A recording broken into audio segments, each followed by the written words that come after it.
The journalists, during a press conference at Hotel Triangle, were overjoyed over news that a journalist identified as Timothy Kalyegira Nyakahuma finally regained his freedom following 5 years of battling criminal charges of defaming the president of Uganda. So they turned against them to come and witness in a story that they wrote against their source, which we are strongly opposed to. Because we are not supposed to reveal our sources to whoever cares to ask. But most importantly, to turn around and testify against them. The national coordinator of HRNJ, Robert Sempala, further ridiculed the police force for using excessive force against journalists and their continued incarceration.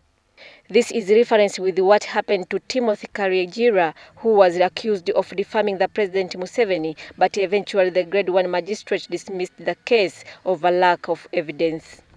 Apart from Timothy, who is out now, the others have cases that are dragging, just dragging. We even sometimes forget the hearing dates because they are fond of postponements. You go to court, they postpone the matter.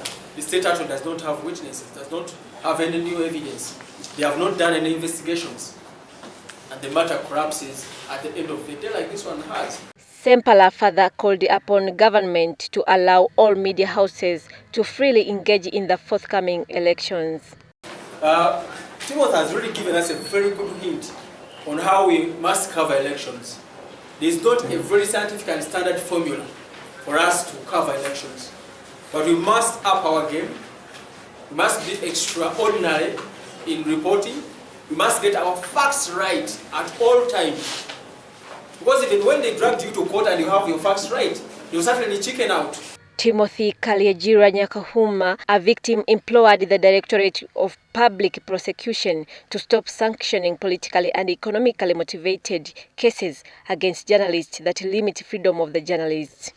But for whatever geopolitical reasons, I think they've decided to kind of keep quiet about it. You know, like some of the things they got to know about the Rwanda genocide, it was a whole different story. But for political reasons, you let that story go for some time. So gradually, as time goes by, you know, there are things you can just put mentally together. I mean, if they've just been such a terrorist attack in a city.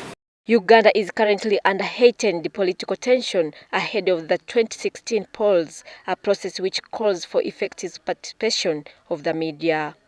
Esther Tim, reporting for WBS.